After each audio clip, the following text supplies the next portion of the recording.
First of all, it was my 30th, so I was on one. Yeah, I had a ball. Are you gonna play go-go for the rest of the night? I might jump in that pool. Oh hell! You gonna catch old and pneumonia. You jump in that pool right there. Yo, that's what's up. So we've been gone, but we're back. We out here, man.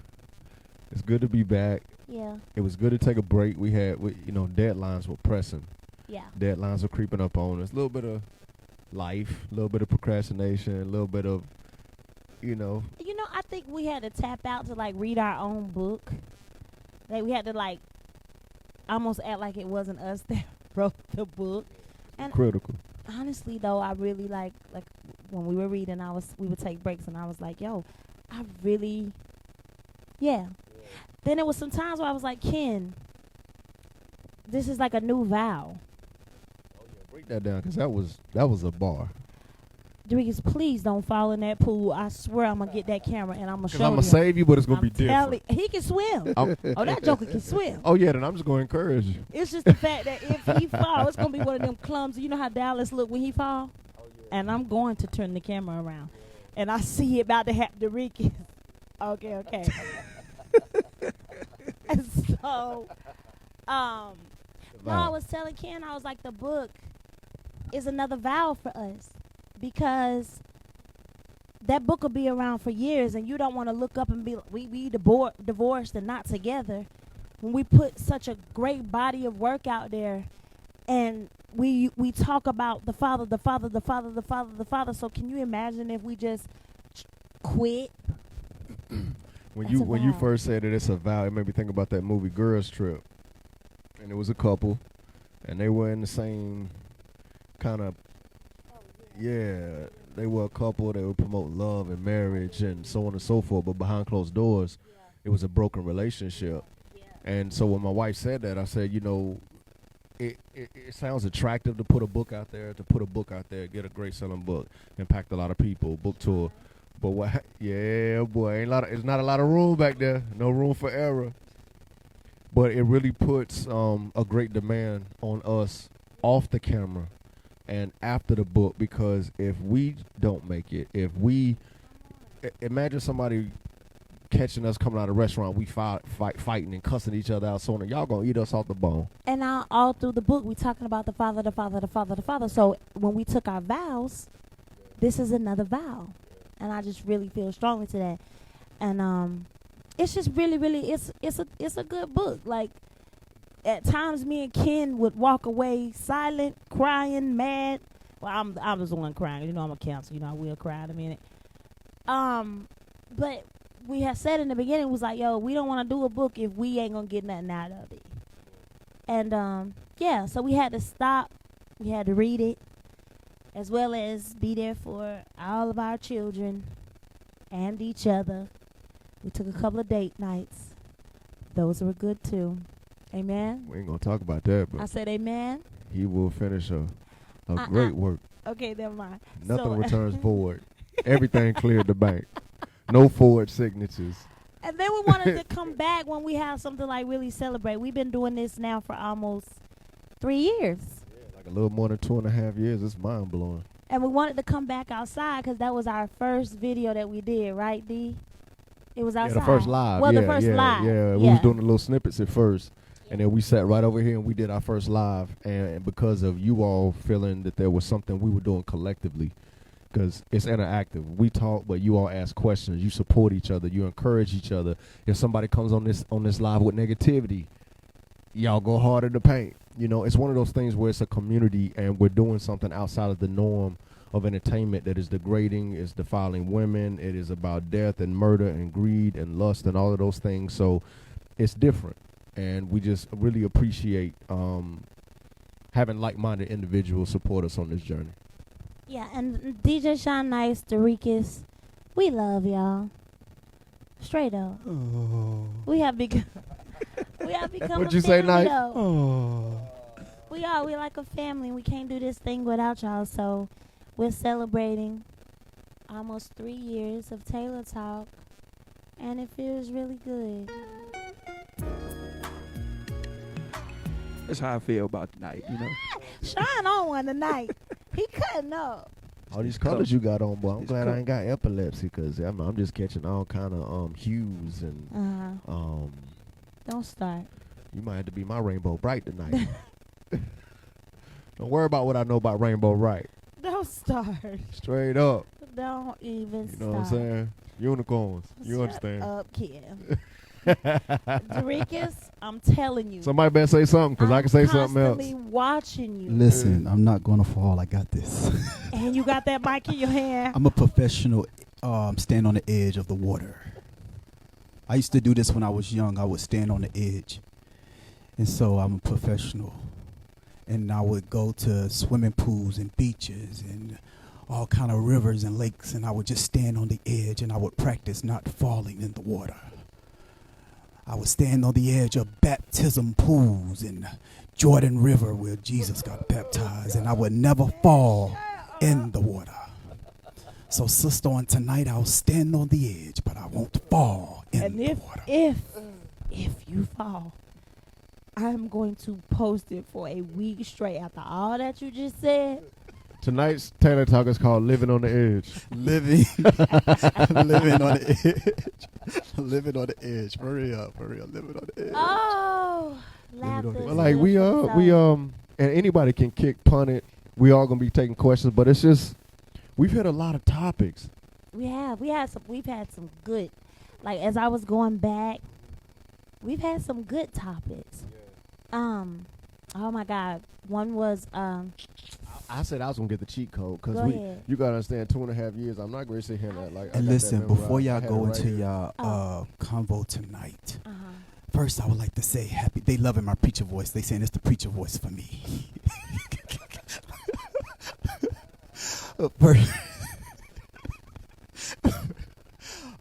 First, giving honor to God, who's the head of my life. I wanted to come before Pastor and First Lady and No somebody. say happy anniversary No somebody. as she drink, No somebody. as she sip. You tried it. You didn't hear him say I want to come before the pastor and the first lady. I ain't playing with him. And I would like to say happy anniversary. I would like to thank God for the many years we've been here that I've been serving. I heard T.D. Jakes talk Sunday. He said, on the level you serve is the level you will be blessed. I've been serving in this church for about 3 years now. And I'm still thanking and praising him. I have some gifts, but I left them in the car. I don't have them right now that I wanted to present.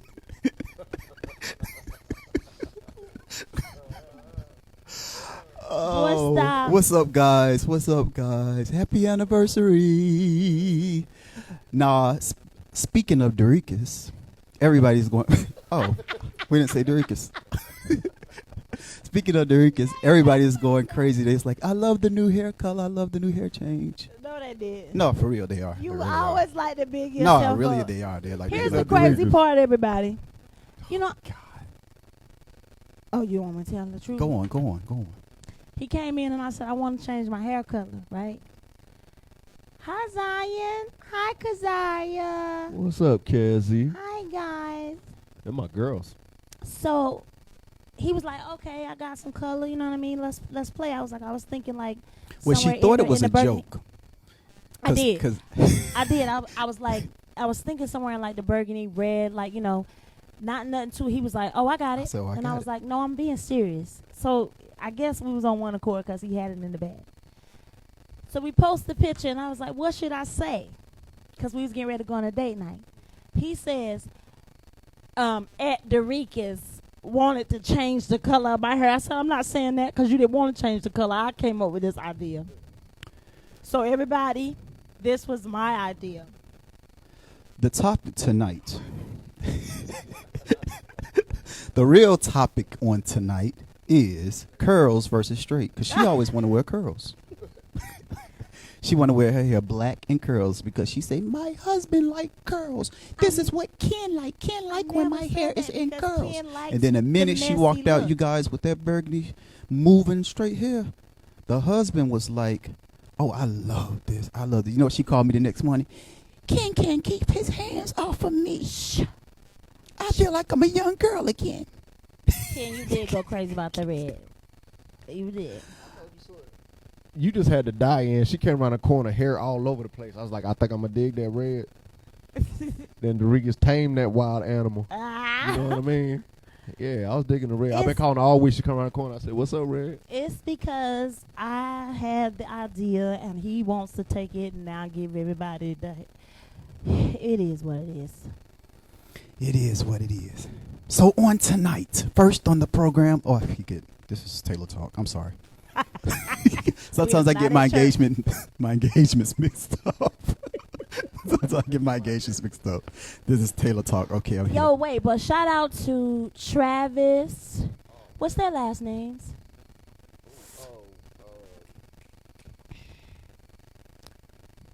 What's that? Do you remember their It's Travis Braswell. What's They their were 621, 621, ATL 621. Okay. Yeah. I'm definitely gonna post tonight, so you'll know who I'm talking about. But they had an event in Atlanta that was so good. Oh, beyond expectation. Beyond expectation. They did my baby shower. They had an event in Atlanta. I went down with Ken. I was his biggest fan. You know what I mean? I'm his wife-inger. And it was all men on the panel, and it was women in the audience asking men questions. And shout out to all the men who were on the panel. It was very, very good. I hope that they continue it. I think it should come to Charlotte. It should go to D.C. It should go everywhere. And all the women should come out because it was good hearing it from a male's perspective. And King was dropping jewels. So shout out to my King. Shout out to Mr. Taylor. He's making his own sound. It's the sound effects for me. I don't even think you should get like this dude. Okay, so what are we doing? Listen. This is what we're gonna do. Okay. So over the years, you guys have had a lot of conversations and a lot of topics, and I would like to think that some of these topics, there were situations there were real life situations that were going on that kind of brought about these topics.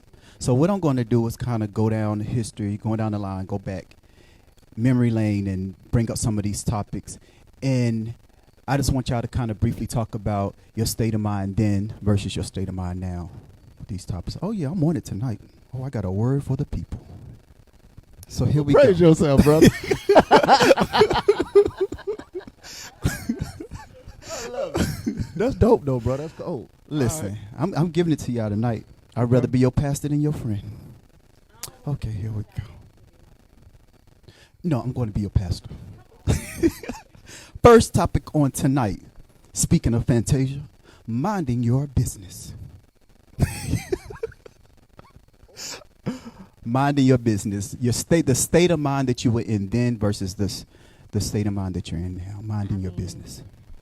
You always try very, very hard to mind your business, but dealing with like social media, you see everybody's business, and you end up taking those conversations either, I come to Kendall with everything because I be like, I got some tea. He be like, oh my God, I'm not a woman, but he listens. Like, bring me some Gatorade. Don't bring me no doggone tea. She be like, baby, I got the tea. I'm like, I'm not drinking it. But it's almost like back then for me, whether it was reality TV or whether it was like social media, everybody puts their business out there. Mm-hmm. So we always had something that we were talking about. And so what I've decided now is almost like certain things I just don't want to play into, certain things I just don't want to talk about, because I realize that everything you hear, number one, or everything you see, number one, ain't real. You understand what I'm saying? And two, I got too many things that I need to be doing and staying in a certain place in my life, sitting in a certain posture, peace, joy, like all of that stuff can kind of cloud it. And I'd rather stay in a certain place and fight for peace and fight for, things to be clear in my life. And if I continue to do those things, plus I read in the Bible where it talks about that gossiping thing, that it's a form of gossip. You know what I mean? Even if I don't know them. Yeah. And so I don't want to be that person. Most of the time now when we talk about things, it's things spiritually that we be like, okay, this is what we should pray for that person because we like this person, we follow this person, and I'd rather pray for them. And these are things that we don't want to attach to our kids' life, or certain things that we have to see that's going on.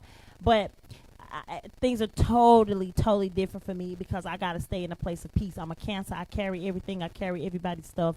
I can just only carry what's in my cup at this point. Does that make any sense? Absolutely. And there was another dynamic to the mind of your business, because our little twist was minding your business.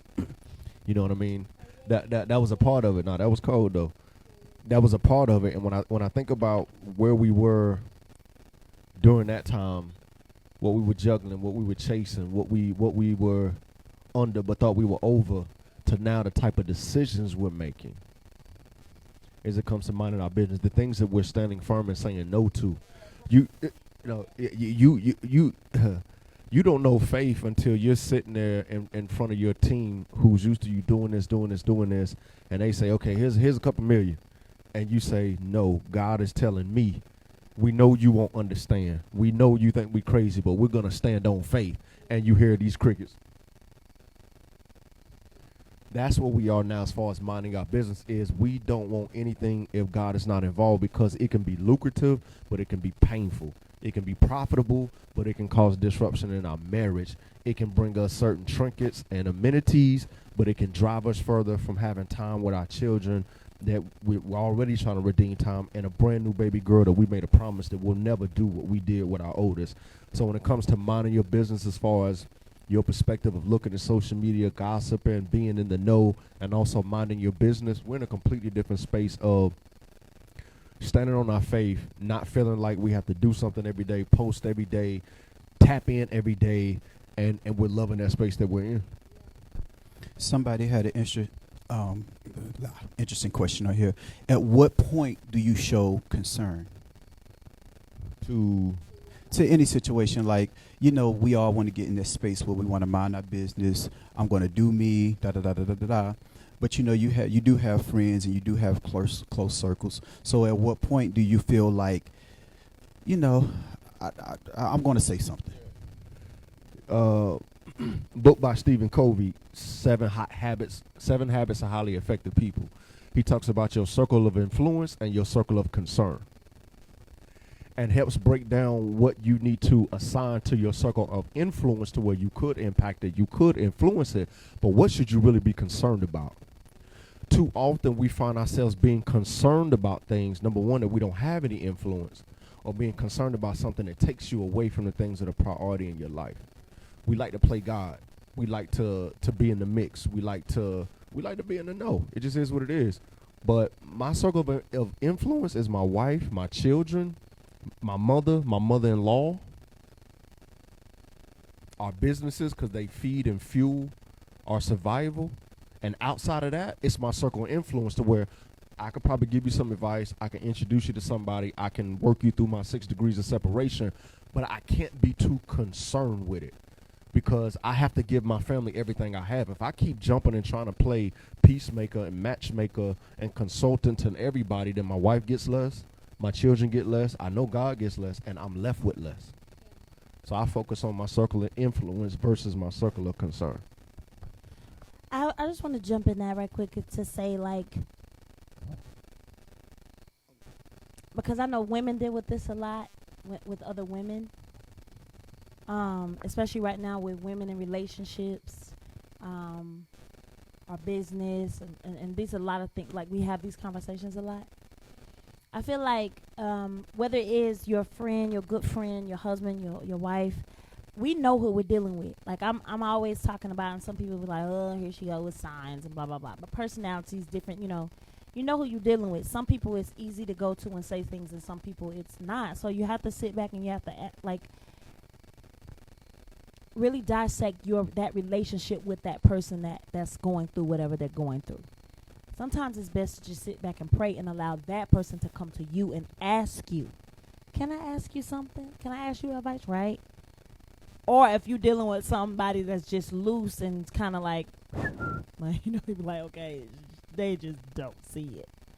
but God, is it the time? Is it the right time right now? Because just because I'm in a place and I'm over here and I'm like, doesn't mean that your friend or they're in that place. So sometimes you have to allow people. And Dorigas taught me that when he was saying, like, a lot of times he just sit back and just allow things to happen, and he moves when the time is just right. Because when you do that, it really hits. Or else you will offend the person you're dealing with because they're not ready yet for what you gotta say.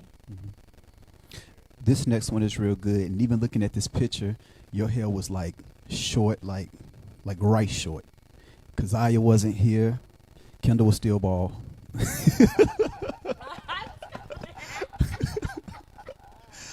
But you didn't have no beard, This topic was called Redefining Roles and Responsibilities. Redefining roles and responsibility.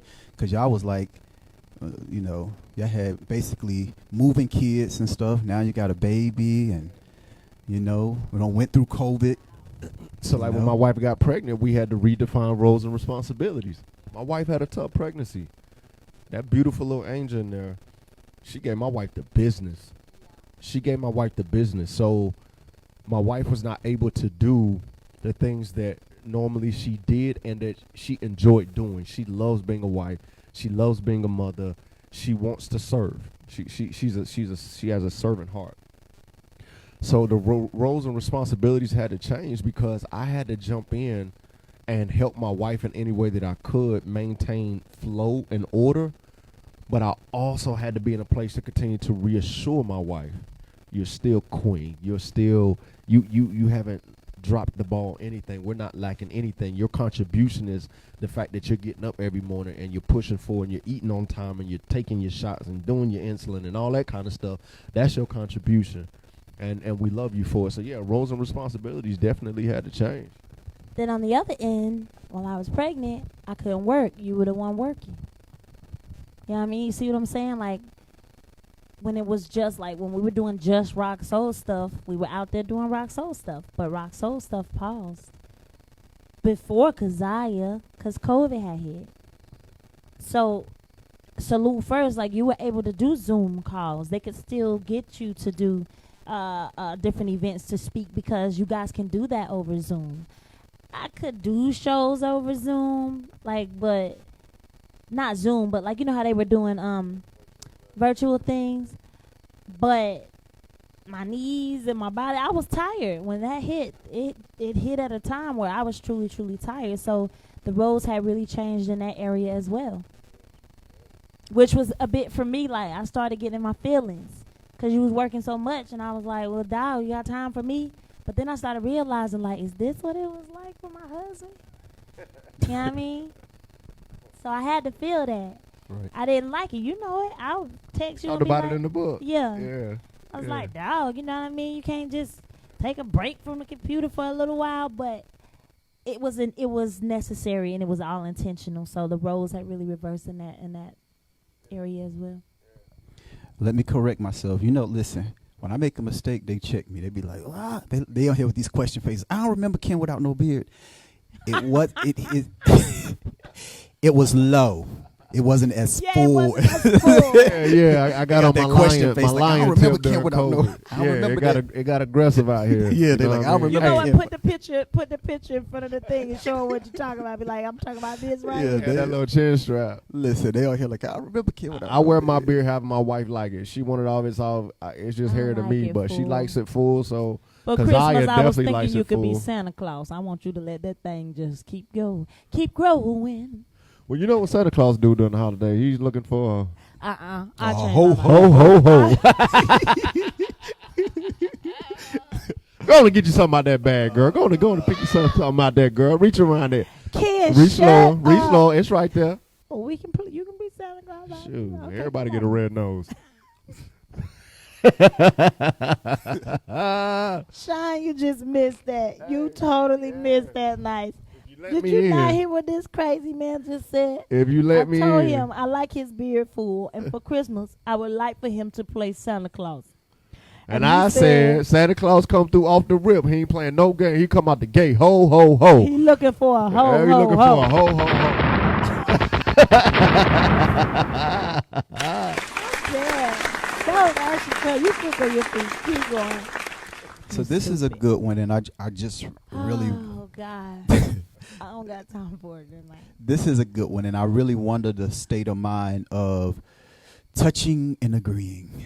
You know, that's one of the things that's most relationships struggle with is touching and agreeing. You know, what was the state of being versus then versus now, learning how to touch and agree. Can we be honest? I think that's something you're going to have to work on till death do us part. Touching and agreeing sounds very attractive because it's like we agree, but it's two personalities who have two different perspectives, who have two different outlooks, who are looking for two different outcomes in everything you put on the table. It could be last week or next week, me and my wife, somebody's going to have to die to self. Somebody's going to have to trust the other person. Somebody's going to have to swallow their ego. I know I'm working on mine. You know what I mean? Letting my wife's voice and wisdom continue to move more in certain things because she's a brilliant person and relinquish control. In order for there to be agreement, you have to fight against the spirit of control that we all deal with. Because control makes us think we're going to protect ourselves from being hurt. Pretty much. And like you said, I'm gonna piggyback off that. That's something that you will always work on in a marriage. I think Jake said that too Sunday. He was just like asking Sarita. He was like, you know, we've been together for, did he say 40? I think it's like 40-something years though, right? One of those, a long time. And everybody started clapping, and he was like, don't clap. He said, because it wasn't easy. We put in the work. And so I think that that's something that you will always continue to work on.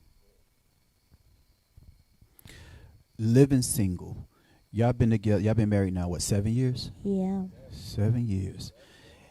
And sometimes when you reflect back, you know, I jokingly say this sometimes, like I know like I have a hard day at work and dealing with people and all this kind of stuff. Sometimes I'll be like, geez, I'm glad I don't have to go home to a family, you know.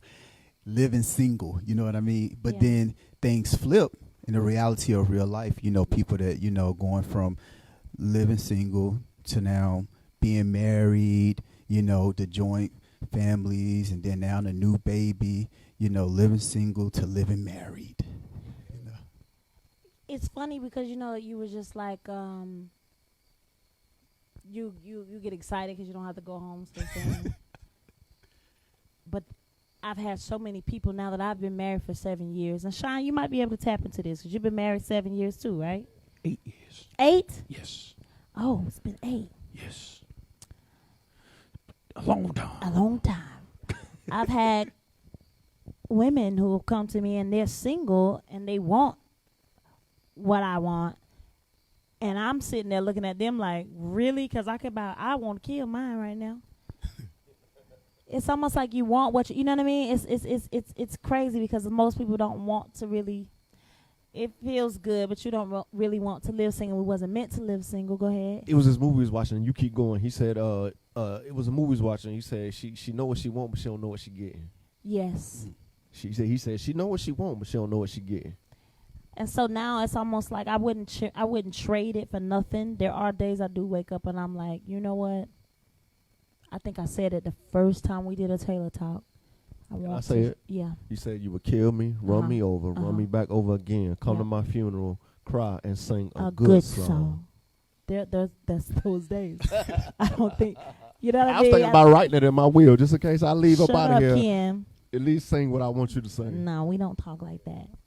But that whole living single piece is that was a good conversation that night. It was a good conversation. It was a very good conversation. Yeah. And I think we went so many different ways, but I will say now 7 years in that I'm living with the one, you know, that I love and I want. And I have been single for ages, and like I've lived on my own so many times, and I thought that was life. I thought that freedom and that lack of accountability and the flexibility was what I needed as a man. And so I ran from I would express and demand structure and order at my job or my businesses, but then I would run from it in my own personal life. And when I met my wife, she opened up the spirit of family to me, because I come from, broken families. It's not a lot of family reunions going on. People not speaking with each other.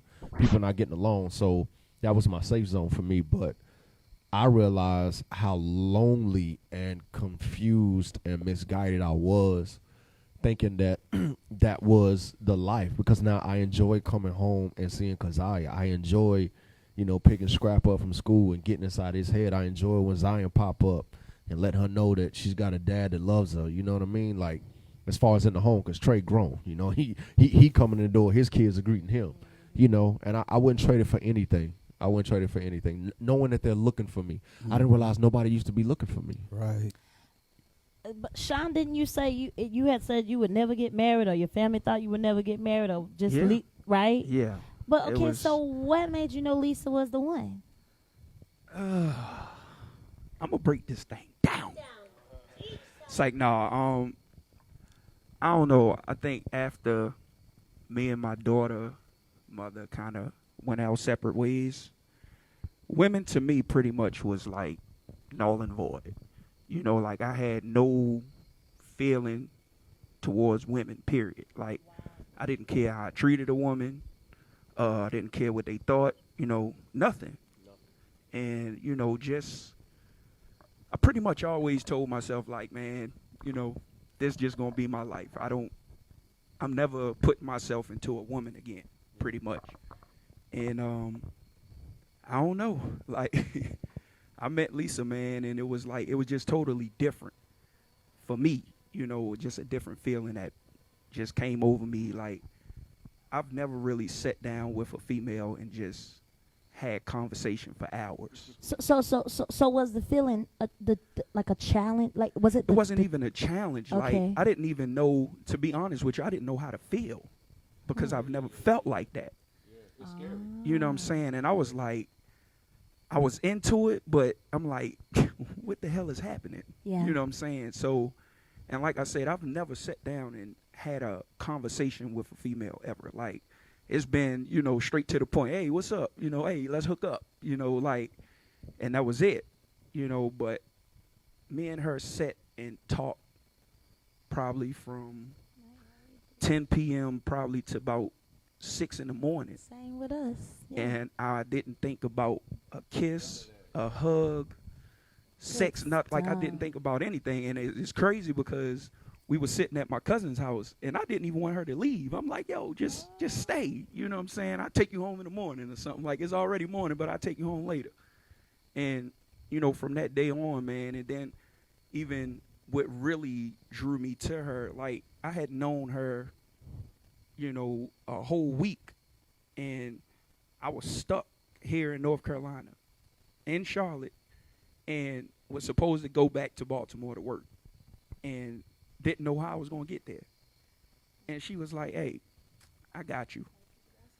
You know what I'm saying? And from that day on, I was like, yo, whatever this girl ever need, you know what I'm saying? Whether we together or we just friends, like, whatever she ever needs, like, I got her. And man, it went from me going home to Baltimore every weekend to work. I made sure I was back in Charlotte Sunday. You know what I'm saying? Like, Lisa, I'm on my way back, every week. And I just stayed after that, man, and it's been a ride. Right one to give you that right hook. Good stuff. I just want to say to, like, all of the married people who are watching tonight, since we're going off the living single topic, to all the married people who are watching tonight, sometimes, especially if you're feeling like you're hitting like a rough patch, sometimes it's good to go back. Like, just listening to Sean share his story, and when you were playing Go-Go just now, and I was like, I said to Ken over on the other side, like, yo, do you remember that's the first time we met? Sometimes going back there reminds you that you don't want to be living single. You straight. Somebody asked the question. A couple of people was saying, yeah, that's a good question. That's what made me ask this question. What happens when you've been single for so long and now you finally get in a relationship, but you're having a hard time sharing your space. You're having a hard time allowing somebody else to be in your space. A lot of people were concurring, like, that's a good question, so that's why I asked. Well, I think you kind of blocking some things for yourself, if you ask me, because you're supposed to be wide open. Like, your door's supposed to be wide open. You can't, especially when you've waited so long and you're saying you've been praying and you've been asking friends, you've been going to conventions, you've been right, and now he here, and you don't want to switch nothing up because you're still in the selfish place of being single. So to me, I'm kind of wondering, like when I met Ken. Of course, I was still on my fasting thing, and by that time, I was like, "Yo, I'm good being single. I'm straight," and you were too, because you gave me the whole spiel, and that's when I was like, "Little do he know, he's my boyfriend." But I knew I was telling God like what I needed in my life, because sometimes I think God, He knows what He has for us, but sometimes He wants us to sit back and figure out what we need. We choose the wrong people. We go after the wrong things. The wrong type of guys and women. And so when I met him, I was wide open. Like, I was like, yo, I like him. Let's kick it. Let's hang. You want to come over here? I'll come over there. Let's watch a movie. What movie you like? He might have even been watching movies I ain't even like. And I was like, I'm just going to watch it because I like him. I ain't know how to play chess, but I wanted to play it because that's what he had on his table. And I was like, teach me. You understand what I'm saying? Instead of saying, girl, he had chess, girl, and not some cards so we could play tongue or some cards. Like, you going into it where you really ready. Companionship equals compromise. And I think a lot of people are finding themselves lonely and alone, because it's two different things, or divorced because we're holding too tightly to self. There has to be a portion of myself that I give to my wife. That is for her to manage. My insecurities, my blind side that I can't see, my fears, my dreams, my visions. I need to be able to entrust those with her so I can handle the other things and vice versa. So we offload that to each other. With that comes occupying the same space. To me, it sounds like you haven't really made your mind up. That's what I'm saying, yeah. Yeah, if you're single and you used to being single, and that's fair. It's fine to have a decompression period, a detox period.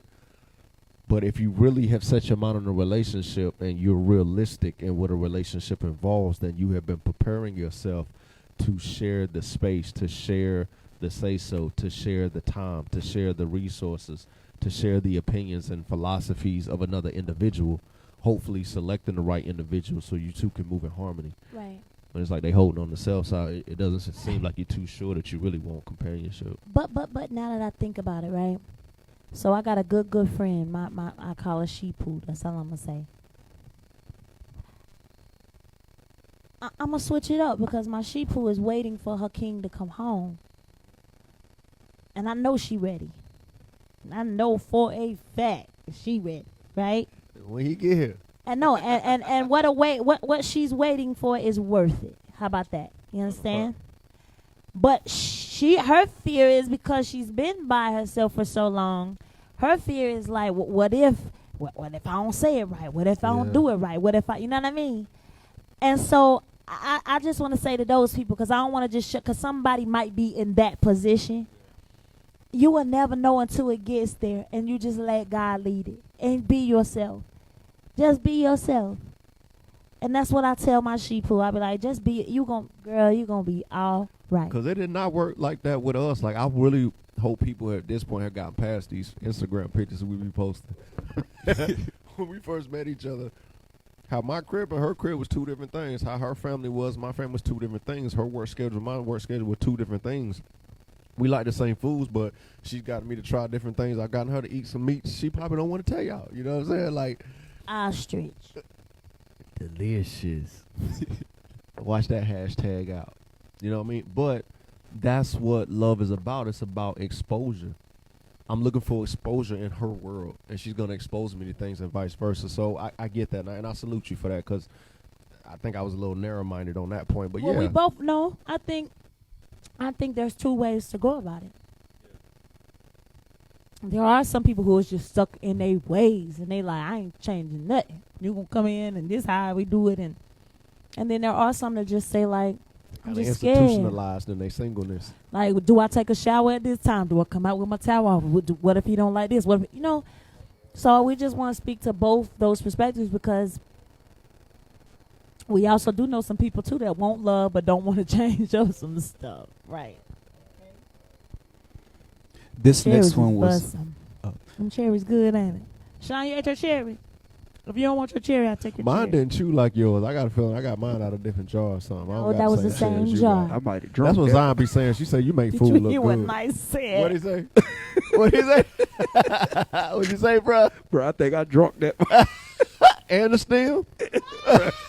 Them cherries had a stem, bro. That means I made a Hey, good this joke was good, bro. Hey, you Lisa, like we ain't had nothing to that? do with it. I'll make you another one. Cherries is bust. Okay, I'm sorry, Pastor. I forgive you, sis. Listen, what we just did, and I accepted your apology. This has a lot to do with the next topic: Okay. teaching people how to treat you. Hey, man, that was a good one. Yeah, that was a good one, and I accept your apology because that was rude. And so, if you wouldn't apologize, I would have had to. Before I would have moved on, I would have said, "Hey, sis, I think you gotta." But see, owe what me-" most Huh? people do What most is walk away upset. Real talk. Now I'm being real. Yeah, they do. Right? Okay. Instead of teaching people how to treat them. Right. You realize you ain't talk to your friend, your cousin, your brother. You like, What's happening? it's They've been a little been, distant. you heard from such and such. You be like, I ain't heard. You be like, okay. So now you start to think back. You like, okay, boom, boom, boom, boom. Oh, right? You hit him up. You like, why I ain't heard from you? Months and years have gone by. Yes. Well, all you had to do was just tell them that offended me. And what I want people to understand is when somebody comes to you about how you made them feel, don't go into your selfish ways, Right. but realize that I'm sorry if I made you feel that way. Not, well, Oh, let me tell you what you did. I've done that so much in this marriage, man. Like, I'm tired of hearing I it. used to tell Ken, stop hijacking my feelings. You know what I mean? But we all do it. We do it in relationships with our friends, with our family members, with people we work with. And you be like, yo, for some reason they done switched up their whole. That is not how they. And it's because they've been holding a grudge. And the person deserves the opportunity and have the opportunity to fix it, even if not fix it, to acknowledge it, because a lot of things get misconstrued, especially if it was through text or an email or if it came through third party.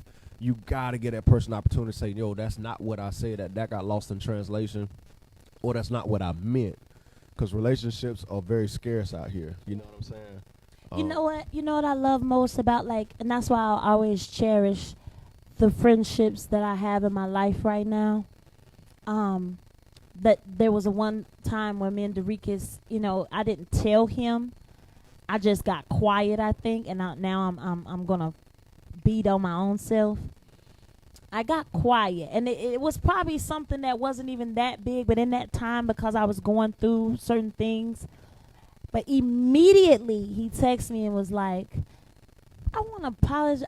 Do you know I would never? And that was the moment when I had to realize, well, if I know who I'm working with, then I shouldn't have let that creep up in my mind anyway. Because I know for a fact he would never do anything to hurt me. And I think we got to start doing that in our relationships a little more. Is realize that we could be in a vulnerable place where anything said could just be sensitive and hurt us because but if we don't come out and say it, how would they know? And then we lose good, solid relationships. You understand? So I'm sharing that moment because I've had, he's been in my life for years. And anything my family needs, like me and Ken, we can Derekus got it. And so in that moment, when he texted me immediately, he was like, you know what? And I had to be like, yeah. You can't ever do those type of things because you'll lose out. You'll lose good relationships, being silent and not speaking and teaching people or saying to them, you know what, I'm in this moment, I'm this, I'm that, And I'll piggyback, too, that on the other side, you have to also realize when you've hit a sensitive bump in the road. Kendall said something when I oh yeah, because I called Kendall and talked to him about this. I know. And We Kendall talked about that long time and ago. Kendall too. said something. He said, some things you don't know until you know. You know, some things you don't know is sensitive until you know. You find out. You riding down the road, it's a bump in the road. You go into the bump. And he said that, and it made so much sense, you know, because we joke about a lot of things. And sometimes you can be around people a long time and years and years and years and not be aware of things that are sensitive, you know, to them. Even, until you hit it. And Kendall brought that point to me, you know. You know what's so crazy, and I know we can move from this. The crazy part is sometimes, though, me being the person that got quiet, we gotta also learn. If any of you are going through this, we gotta also learn how to not try to play strong all the time. Mm-hmm. Because in the moments of everything that I was dealing with in that time, it was tough for me, but I still was trying to put on a strong face. You know what I mean? Because I'm so used to being strong. And sometimes I want us to know that it's okay to have moments where you're not so strong. Men too. Especially men. And I think it was a scary time too. And I think that's what I was forsaking. What you were trying to, Yeah, I what was you trying do to make is light trying of- to, yeah, I trying to know, make because light of the that's situation. you. That's Yeah. what you do. Yeah. So that was a good situation that we had that we can share with people and basically letting you guys know that every topic that we did on Taylor Talk was something that we went through. Yes. Yeah. Speaking of something that we went through, a cure for the curse. Yes. A cure for the curse. Next Tuesday, Sean got to come up with this topic, and then after that, you. A cure for the curse. Because you know, like, there's a lot of people that are in relationships. One of the things that I liked about that. Wait, Sean got one. Wait a minute, and I'm sorry. Go on. No, again. go ahead. No, you finished, Dorikas, but she said I got to come up with it next week. I'm on it. Oh, be on. Okay. Get I'm your for real. notepad ready. Get your note. Yes, Next sir. week's topic on knives. Yes, sir. Get your notepad ready. Coming to Instagram near you. Near you. One of the things about a cure for the curse that I liked that we often don't talk about, because a lot of times in our relationships we're arguing, but there's a root. And the root is a lot of generational curses that you're dealing with your mate. It really does not directly have anything to do with you, but it's a lot of things that they've dealt with, that they've been through. And sometimes you're dealing with a person that you've been with, that you haven't been with for 30 years and you've been with for 7 years. So you 30 against 7. And now you're taking everything sensitive, but it's a lot of generational curses that you're battling with. And so you're only looking at the surface and you're not looking at the root. Back then when we did that one, I think where we sit right now, we're starting to, we've already been digging up roots. You understand what I'm saying? Having deep conversations, like the whole time we drove to Atlanta. I think it was the first time when I was driving down for something that I can't talk about right now. And Lord, I'm okay. I'm sitting there thinking you talking about the other day. Yeah, you talking it about was the other week. Yeah. Okay, and we talked the entire time. If we wasn't talking, we was listening to Miles Monroe or just, messages. Because sometimes we play good music, but if Sean don't give us nothing new to listen to, we have ran out and outplayed everything. So we start listening to messages, and what me and Ken do is we talk a lot. Now, in the time that we're talking, the atmosphere is so peaceful and so easy that he and I can start to talk about, it comes from me and it comes from him, about generational things, about past stuff. And then we start going, ooh, that's good. Ah, man, I never thought about so we're working on those things right now, because you got to understand that generational stuff is so deeply rooted. Yes. You got to dig. You might overlook something until you go into your room that night after having an argument with your spouse and you're like, wait a minute. I think I used to see my great grandma do this type of stuff. You understand what I'm saying? So I think that that's another topic that is an everyday thing that you have to work on and call it up, because we had a comment. We had call it up and call it out. Call it up and call it out. Yeah, because when Okay. just listen to you, because when you're arguing with me and you're fighting Sandra, you're fighting Curtis, you're fighting my great grandma, you're fighting my angry mother. That I have those ties to. That when I'm at rage, you're fighting you're fighting a few people. And that's what's going on in your relationship. So it's a good thing to sit and talk about it. Sometimes one person, and I'm going to be honest, I don't think have you ever had this type of conversation with somebody you dated about generational stuff or anything? Okay, so, I'm so like Zion. I'm sitting around and I'm watching everything, and I don't know if y'all see because of the lights. No, I just noticed it. So what I'm going to do is, where?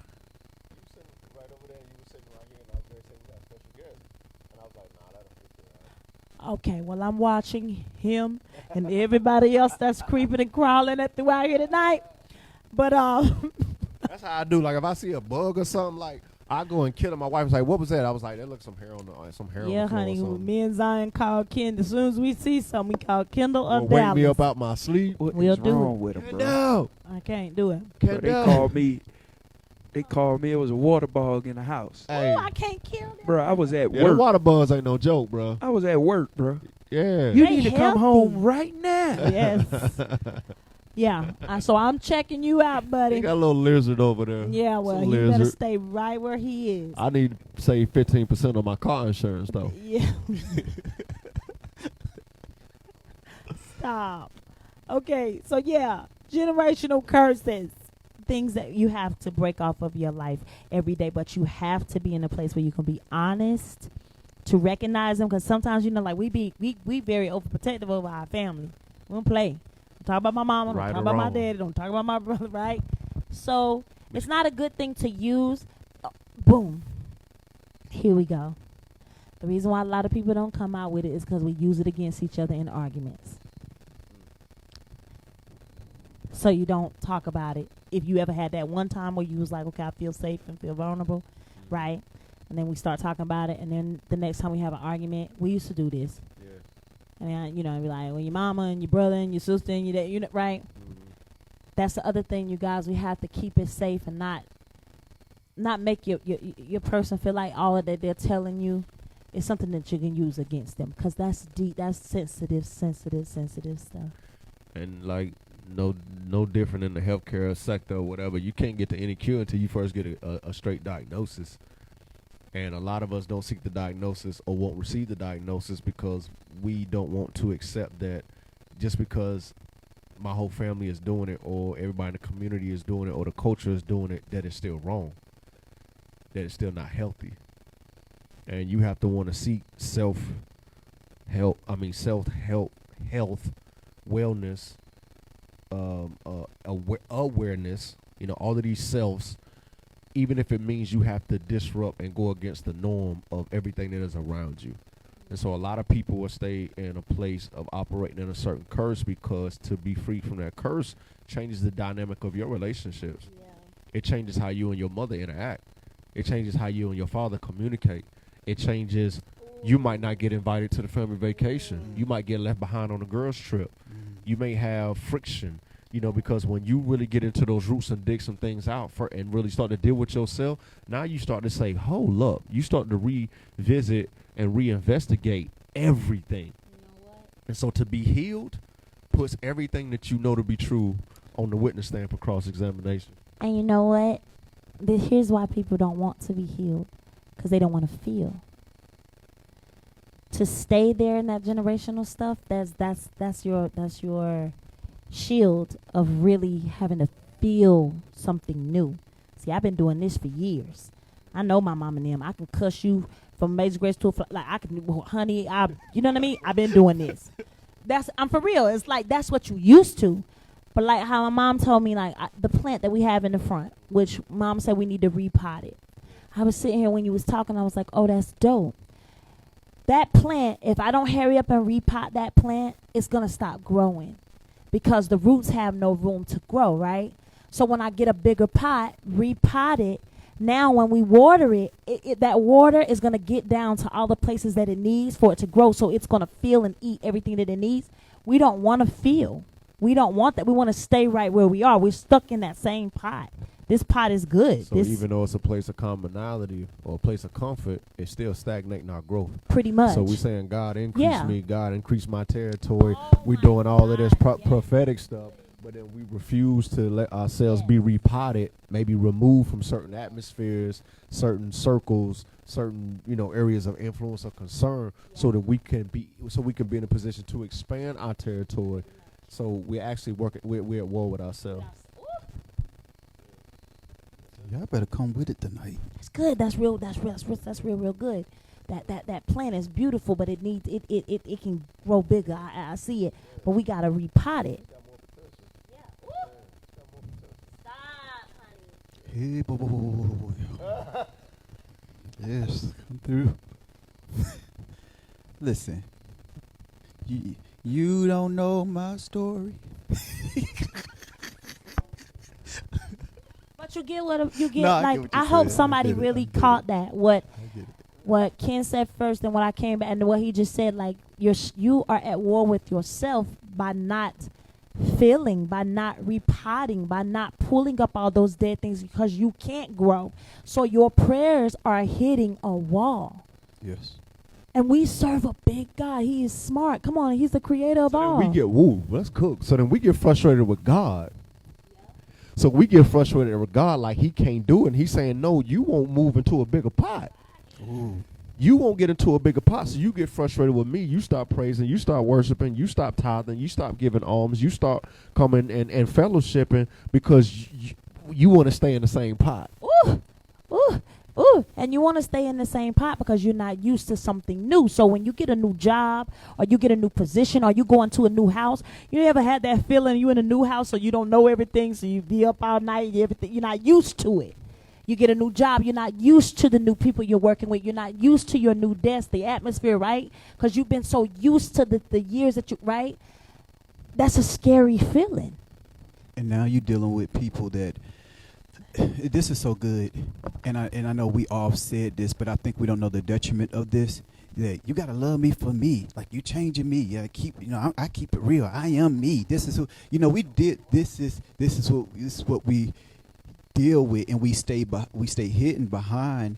I think Jakes was saying that nobody will ever challenge you like love will, like your partner will, because you have to be forced to change. And we love to use that, love me for who I am who I am. But did we really come here just to stay the same? We stand hidden behind this, behind this stuff. I probably stepped on a couple of toes, but Mine. wow, okay. Mine. It is. Hitting a wall, and you can't get mad with God because we serve a great big God that every day we're chasing to understand him. Even in that, you can't just read the whole word and be like, I know God and this is it, this is where he is, this is it. You'll never know. I thought about it though. With every great man in the Bible, he repotted them. Mm-hmm. He had Abraham get out and relocate into a bigger territory. He did the same thing with Jacob. You know what I'm saying? He had to remove David out of his situation with his family. He had to move Joseph out of his situation with his family. You know what I mean? He had to get, Nehemiah from up under the king so he could go out there and get the working on the wall. He had to move them from that pot they were in because they had so much potential. But I got to repot you somewhere else so that you could take deeper roots, because the deeper the root, the higher the plant. The deeper the foundation, the higher the building. But we get comfortable. We get comfortable because our place of comfort gives us a sense of control. But that sense of control is killing us from operating in our destiny, because you can't have both. You can't have control and God's divine purpose for your life. You have to relinquish control. So you could stay in the pot and be a chia pet, or he can turn you into a whole botanical boutique. You know what I'm saying? But he has to repot. He has to move. I'm trying to think in my mind because who he allowed to stay where they were. He plucks you up.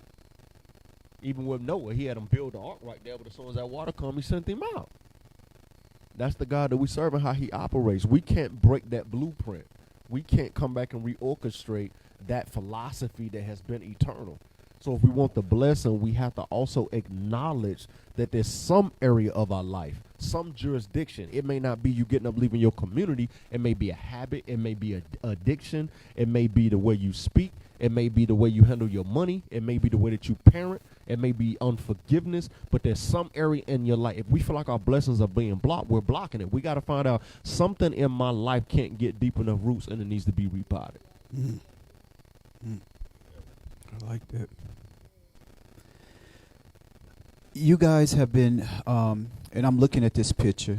I don't even know if Fantasia was pregnant or not. I can't tell because I know some of these pictures you can tell, you know. But Keziah is here now, and I know when y'all was having this conversation, she wasn't here. The lost art of romance. You know, a romance when things get busy, new family, new kids, new job, just new things coming. The lost art of romance, and even being in a relationship so long, you know, the lost art of romance. Funny thing is, we just got through reading a chapter where we was talking about how we don't. I think it's chapter 9. They say was dating it? for life, Yeah. how to keep it spicy. Yeah. Yeah. Basically, that's. I mean, We stay going. We because let me tell you something. I've been getting that itch this week by the past 2 days. I've been getting this itch. I get this itch that if I don't get my woman, my queen, my wife on a date somewhere, we can go somewhere and disconnect from this house and get dressed and have something nice to eat and have some alone time. And I'm getting the itch now because I fell out of pocket. And so she would have to check me. And so my wife wouldn't say, like, it's time for a date. She'd be like, I'm bored. I'm getting bored. All this is boring. You got to give her the opportunity to look like this right here. All this is boring. All we talk about is work and business. That's all we do. We got married to do business together. And I used to get offended, right? I used to get all in my feelings, be immature, But I started to learn to hear, okay, I hear what you said, but what is she saying? She's saying, babe, let's go out on the town. Let's pack a bag. Let's get away. Let's go do something. And when we had those moments, man, our date nights come with a cost, man. We wake up next morning, we be like, yo, we feel like the Hangover movie. You look, well, me and my wife going to date, bro. It be tigers in the bathroom, bro. It be somebody on the roof. Like, we deserve that. And I think that everybody who's listening, and if you're married or you're in a relationship, you deserve that because you deal with a lot from your job. You know, you have to do that all week. So Friday and Saturday, yes, honey, live it up. Then watch church on Sunday because you're going to need it. And Kendall, even though wash it off. That night, this was the night that you said, you know, giving her the opportunity to look like this right here, even though you was joking, but it's so true. Like, how many men are giving their wife the opportunity to look the way that they want to look? You know, because every woman, and it's a given. You know, I'm in the industry. Every woman want a reason to dress up, to look good. You know, and you said all these outfits, y'all sitting here going through all these looks, and she got nowhere to wear it, but take a picture around the house. No, I gotta get her out. You know what I mean? I gotta. You know what dating do for me? Dating reminds me what I got to lose. Because sometimes you see your wife in the bonnet and she walking around with her robe and her slippers and they dragging on the floor, whatever the case may be. You know what I mean? You can get complacent. You can start to take things for granted. But when your wife go out there and step up, you be like, hold on, let me remind myself. What David said, he said, I will humble myself before the Lord. But I do also think that women sometimes should bring that to the table. We shouldn't always sit back and wait on the man to do it because men deal with a lot on a daily. We already had, when was that? We had a conversation of talking about how men are true thinkers and they think about everything. How we going to pay the bills? How we going to do this? How we going to do that? And y'all get silent. Y'all won't say much. And sometimes we as women have to step up and just be like, you know what? I want you to meet me at such and such. And I want you to pack a whole bag. Yeah, pack a whole bag. And meet me. We're gonna, you know what I mean? I'm probably gonna have some resistance till we rename it, but I get the point, though. You know what I mean? I get the point. Yeah. You know that. Talk like that. But dudes like that too, though, because sometimes it's almost like, you know, I'm gonna tell you why we need it, because I'm the type, I'll work and I won't do it. Like looking at you and picking up your vibe helps me stay on a calendar. But if it's left to me, I'm just gonna work, study, read, work out, go home. Work, study, read, work out, go home. Like I won't do it otherwise. So sometimes my mind is so focused on a mission. It's dope to be able to be like, oh word, like I didn't even know I needed this. I think we skipped to the beach one time. We just jetted to the beach. Like we talked about it one day and we left the next day. And I got down and I was like, yo, I didn't even realize how much I needed this. Like I needed this so bad. But the women we be recognizing, so sometimes we have to move on that feeling. You know what I mean? Happy fake faces. I was checking to make sure old Geico was where he needed to be. Happy fake faces. I Yes. like your little red dress. I like your little new car. Yeah. I like your little house. It was about I like might come old to your girl little on party. Friday when she walked out. She told me, ooh, look at her. She's like, hey, girl. She was talking junk about it. You know, we live in a world where everybody really has happy fake faces. And I think that's another one that we have to work on every day. You understand? Got so many smiles on social media, but depression has never been higher. Suicide has never been higher. That whole dichotomy is a contradiction. People are hurting. People are dying from COVID. People have lost their jobs, lost their loved ones. There are tumultuous coups going on in other countries. There are earthquakes hitting. There are tornadoes hitting. There is so much unrest from Mother Nature to social injustice to political tyranny, and everybody's picture is living my best life. You know, some funky quote. On another note, too, though, I'm gonna come at it like this. We've got to get to a place where we are not trying to please or get approval from other people. What I mean by that is sometimes we know people don't like us, right? So because you know they don't like you, you're walking in a room and you're now putting on a happy fake face and being fake and forcing conversations when what you really should do is remove yourself totally from the situation, not be rude, not be disrespectful. I'm getting to a point now where I will speak to people that I know don't like me, but I don't have to sit and hold a conversation with you. No. Because now I'm being fake. So we got to get to a point where we don't let other people's feelings and moods adjust our day. Yes. Understand what I'm saying? So, because I pick up, I'm like that person that pick up so much energy, and then I'm in the car, and I'm fussing about, because did you see her? She was When I left. And I left, matter of fact, I left you on my hello. Because I'm not going to spend my whole time at the party or the event thinking about what you over there thinking about me. Let's back up to that. That's a bar. I know a bar when I hear a bar. That's a bar. I left you at hello. Yeah. Oh. Did you catch that? I left you at hello. All right. That's a song right there. I left you at hello. Zion, do you need me? Because we all know you don't change dirty diapers. Don't be scared of that poo poo, baby. Yes. Yeah, bouncing off if what daddy you can do it, everybody can do it. Bouncing off what you were saying, I agree. I think that sometimes we force people to be fake. Yeah. Meaning that you know somebody that don't care too much for you, and you like my dress, and then they give you their opinion, or you're asking somebody, you coming to my party? I might come to your little party. But here's the thing: if you realize it, they don't like you. They don't like you. So you're just digging a hole for yourself to be mentally confused and frustrated and aggravated. Yes. Leave them at hello. Be who you are. Speak. But I got my children at home. I got when I get home, I'm gonna go ahead and call such and such who I'm working on this, I'm working on that. Gotta go to the gym in the morning. I'm gonna run to the store. I think I want to cook an amazing meal for my man. Maybe I should look on Pinterest and come up with another drink. Oh, instead of sitting over there thinking about what they thinking, it doesn't matter. It doesn't matter. So no, we don't want to put on happy fake faces. What we want to do is just be happy and allow the fake faces to become a blur. You got to walk in the room and be so strong and be on a page where you call them up. Mm-hmm. And you make them want to be free. What is that she's wearing? Freedom, peace. And let me take it to another level. And I've been real intense with this one lately. You'll know something in particular.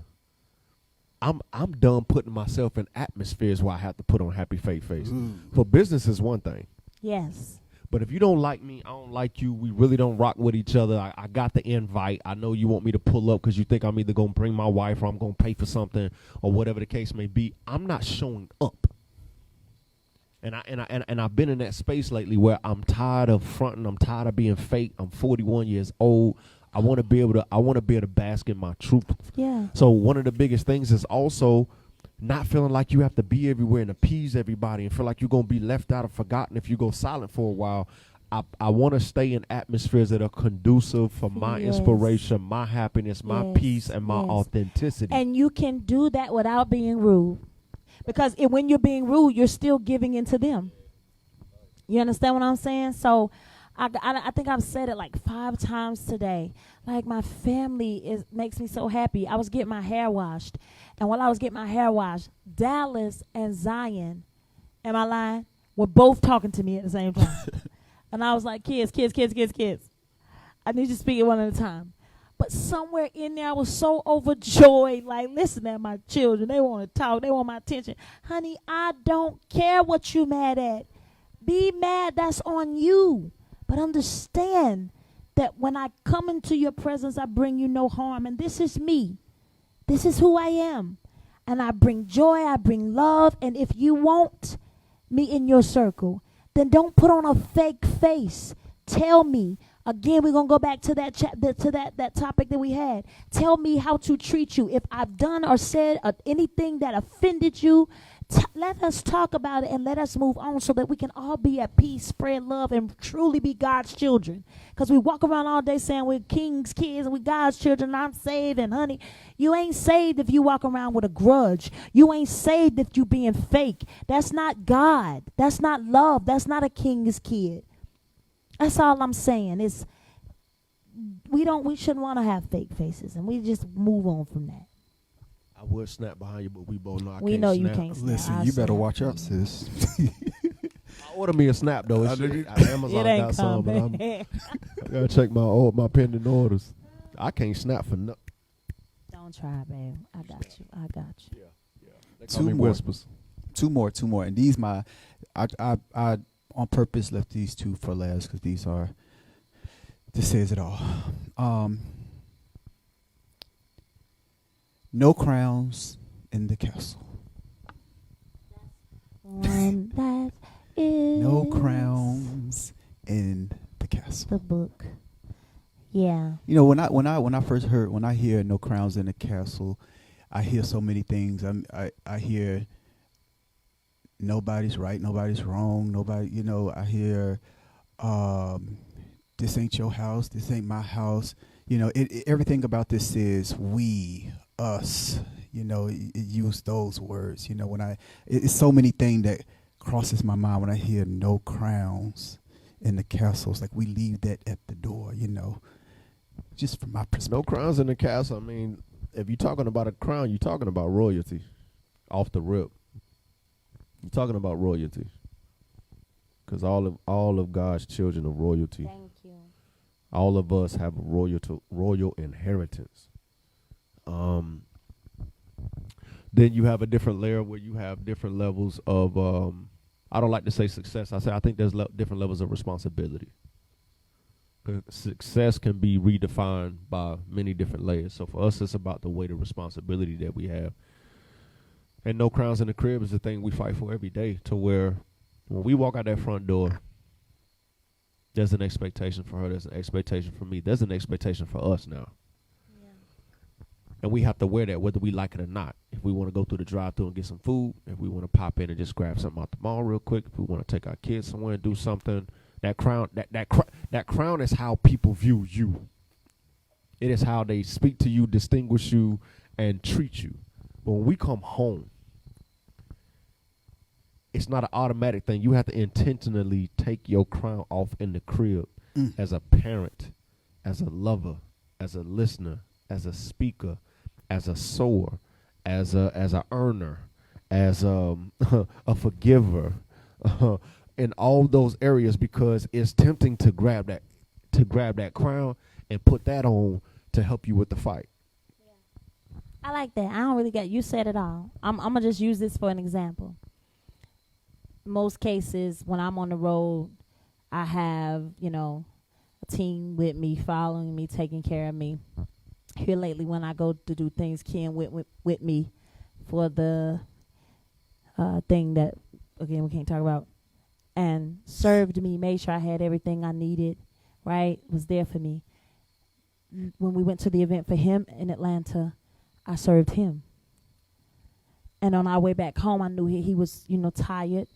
I know he was up, going over all his stuff, reading his word, doing. So I made sure we got home safe. Because all the way back. I did. Because there ain't no crowns, even when we not in this house. Don't just think it's at the house. It's got to be in the car, at the mall, at the grocery store. Ooh, isn't that dope though? Like, check it. Me and you could be in a. You so cute. You're a little spicy self. Caliente. My. I miss playing with crayons. Okay. But the thing I just caught right then and there is how me and you could be in a place and people see our crowns. We're in that room, but we look at each other and we don't see it. We seen it when we first got together. So what I'm looking for? I never lose. I know who you are. You know who I am. I didn't think you was her anyway. I felt like you was out here impersonating. You did. Ken thought I was an impersonator when he first met like, me. man, that ain't Fantasia. Man. I We're out did of too. here. No lies. No cap. That's what they say. No cap. I did too. Real talk. Ken thought he was like, most people say this stupid crap to me. You look like you just look much better. I be like, now, ain't that about a... I just be like, who? Fantasia, I'm out. That's cute. Sometimes I say it just to be funny, and sometimes I just walk away. But Ken thought I was not who I was when he first met me. Yeah. But anyway, we knew from the jump, so we don't have to. We straight now. Yeah. We straight. But it is. We're human. We're human, and we've had our moments. We've had our moments of putting our crown on during an argument or a debate, or when we're divvying up responsibilities on a particular task or a project or business or whatever. So what we did in that book, when you reference No Crowns in the Crib, man, is we really just got naked, got vulnerable, authentic. We shared a lot of stuff that we hope is fruit, not just for financially successful couples, but success is having a big family. Success is chasing after God in a dark world. Success can be defined so many different ways, and we hope that we put enough in there to where any person who's willing to sit down and commune with that book walks away with something that can add value to the crowns that we all carry as God's children. Yeah. Now I ain't gonna cap. When I first met you, I was like, she got to be capping. I hope I'm using this right. I just add this into my vocabulary. And I was like, if she capping, that she Fantasia, then I'm a cap too. And act like I think that she she's use capping anymore. I wanted to say it so bad. Well, I don't know. I've just learned it, so I'm using in church all his life. He now using capping has been gone. I just added this to my vocabulary. Gotta download that new slang software when the updates come in, bro. Well, I'm like, wait, because I haven't heard it in a while. I just added this into my. I just learned this word tonight, so I'm just adding it to my vocabulary. So I thought you was capping when I met you. What's the next one? Dude. Kappa Kappa. Go ahead and play us, bro. Kappa Kappa. And I was like, I think she capping, so I'm a cap too, and act like that. I think that she's Fantasia, and so I just kept playing along because I was like, she capping, I'm gonna cap too, and we capping out here. Man, go to the next one. I hope somebody burn you up and be like, we're not using capping anymore, Derekas. I heard it in a while. I'm going to use it because I just learned it, so I want to use it up. Dallas used to use that. He didn't went to the net. Yeah, Dallas, stop capping. I just learned that. Last question on tonight. No cap.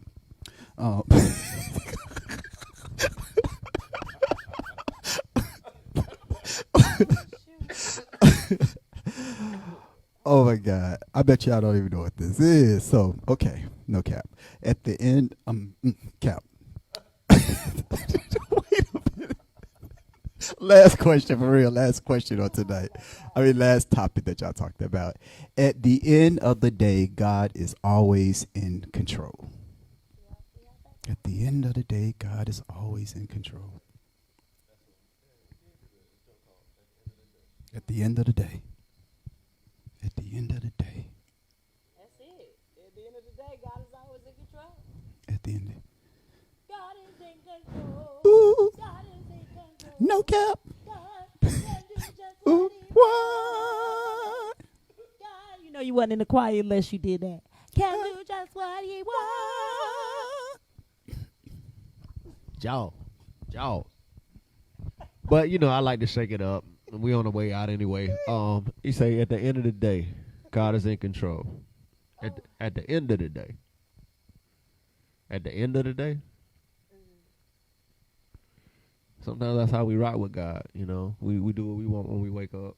We do what we want throughout the day. But at the end of the day, after we made our decisions, did what we wanted to do, then we invite God into it. And I know I'm going left field with it, but just want something to think about it, man. We really have to get better.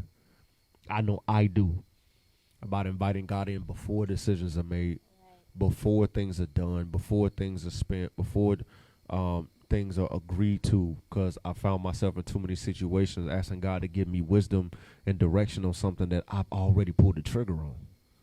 You know what I mean? Yes, at the end of the day, God is who he is, but I'm definitely working to get better, to have him at the beginning of my day, having that meditation time, having that time of solitude and quietness, that stillness, when he reassures me who I am, when I deal with my insecurities and my doubts and my fears, and he reminds me of who he is in me. I know at the end of the day I'm going to be good because I've given the whole day to the Father. You know what I'm saying? But a lot of us have a at the end of the day mentality. And I was going to say we got to change that and put him at the beginning of the day, not the end of the day. Wake up with him in from the jump. You know what I mean? That's it. That's all.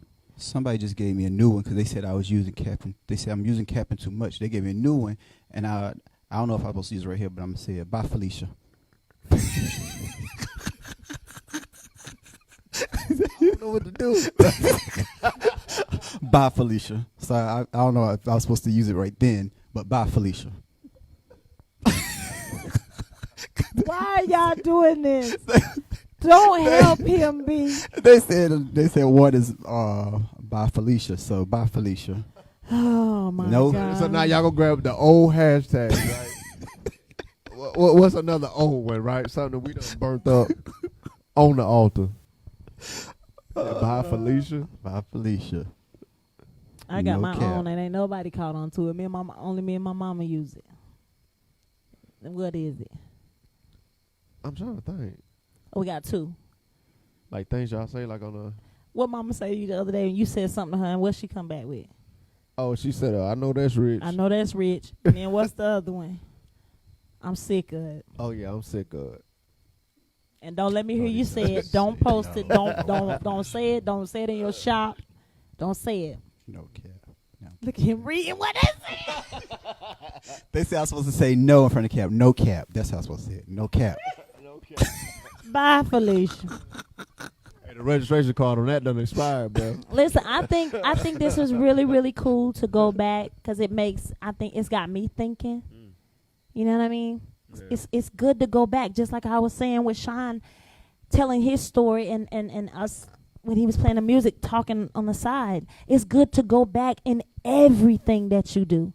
Sometimes you have to remind yourself how far you've come because you can forget. And you get back into a place where you start complaining instead of saying, but wait a minute, back in 2012, I was, oh, shoot. And then I remember, because then you'll realize that I have so much to tell God thank you for.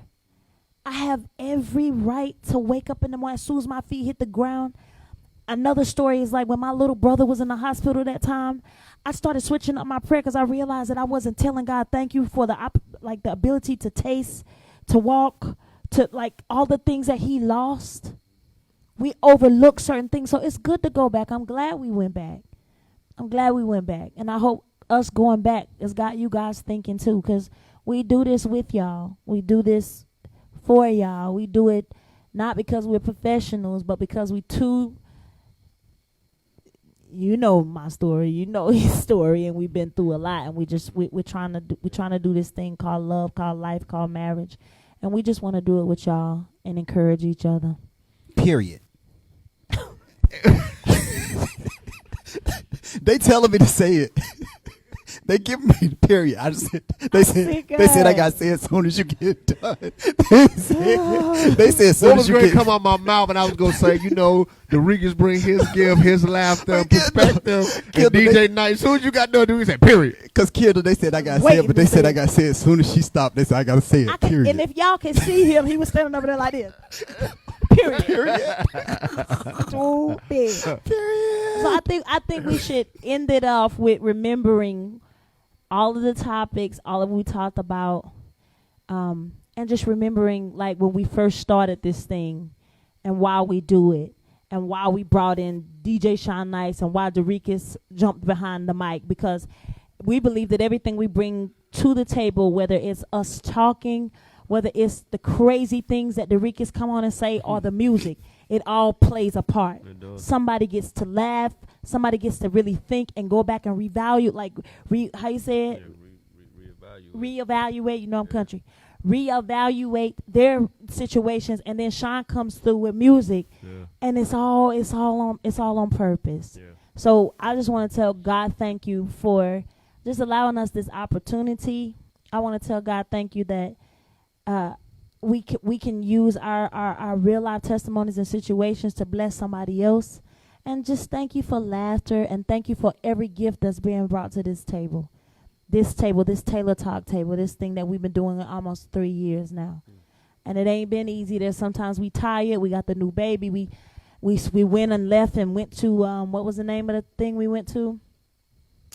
It was a different app where people had to go, and Patreon, and you know, we just thank God that we've been obedient, and we're coming to you guys, and we're not getting paid for this. We're not asking you for anything. We're not trying to promote any gimmicks. We're just being us.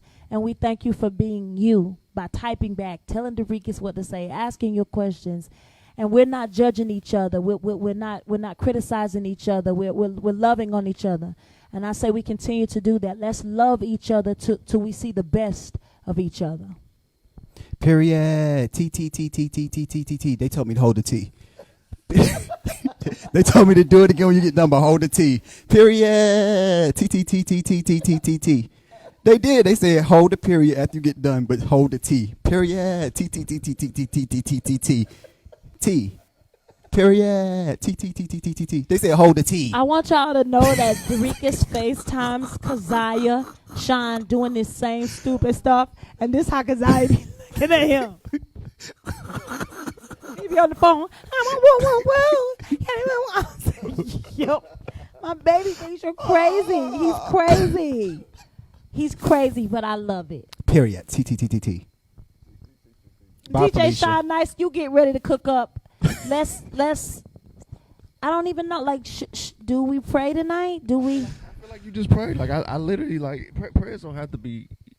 Prayer is sincere communication to the Father in humility, and I feel like that was a prayer. I'm just gonna say amen.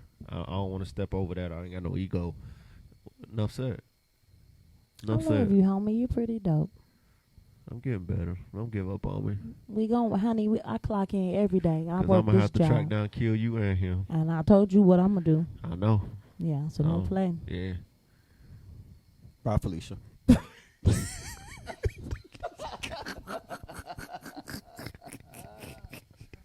I'm out of here, man. I'm gonna go find me a little baby to kiss. Who got a baby? Who's got a baby? I got a baby. Shout out to our babysitter tonight, Zion in Dallas. What time is it? Dallas. What time is it? Oh, Dallas, you need to get ready to go to bed, son. Time to watch something. The one thing we don't do is we don't make our kids, though. Parents, don't make your kids raise the kids. But we needed them tonight. So I was like, Zion, she got off work. I said, come on over here and take care. We don't have to ask. They love their baby sister. So Okay. Shout out. DJ Shot Nice, do something to make the people feel good. No Cap by Felicia. Period. T T T T T T T T T T. Salute. Fit.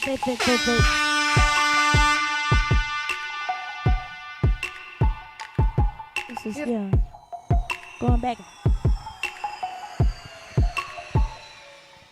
If it weren't for the trials we've been through, I'd never have the courage to come back